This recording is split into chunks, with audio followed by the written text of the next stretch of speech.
खुद को कानून से बालातर समझने वालों का मुहासबा किया जाए। मनशियात फरोश आपको भागते हुए नजर आएंगे।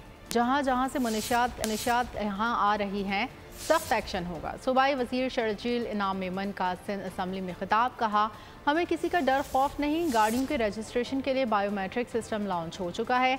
जाली नंबर प्लेट्स के खिलाफ एक्शन लिया है। फैसला किया है कि अब गैर रजिस्टर्ड गाड़ी सड़क पर नहीं निकलेगी। बाहर से आने वाली गाड़ी को टैक्स देना होगा और इस गाड़ी को सिंध में रजिस्टर्ड कराना होगा। जो लोग शायद ये समझते थे कि हम कानून की पहुंच से बाहर हैं या बालातर हैं, उनको भी जो है वो सीधा किया गया है। पूरी काबीना, पूरी गवर्नमेंट जो है उन मंशियात फरोशों के खिलाफ सख्त एक्शन ले रही है और ये एक्शन आखिरी दम तक जारी रहेगा, चाहे इसकी कोई भी प्राइस पे करनी पड़े, चाहे इसके लिए कोई खतरात को फेस करना पड़े, चाहे इसके लिए जान भी देनी पड़े, लेकिन इस लानत को खत्म करके ही मरेंगे। जो मोटर व्हीकल में कभी कभी कंप्लेंट्स भी आती हैं, तो उसके लिए अब नई रजिस्ट्रेशन के लिए बायोमेट्रिक सिस्टम जो है वो हमने लॉन्च कर दिया। सर, फेक नंबर प्लेट्स के खिलाफ एक्साइज डिपार्टमेंट एक्शन में आया है। तो हमने फैसला किया, कोई भी गाड़ी रोड पर अनरजिस्टर्ड नहीं निकल सकेगी। अगर कोई गाड़ी इंपोर्ट करता है, उसके पोर्ट पे आई, तो पोर्ट पे भी एक्साइज एंड टैक्सेशन डिपार्टमेंट वहां अपना काउंटर बनाएगा, गाड़ी रजिस्टर होगी, बाहर निकलेगी।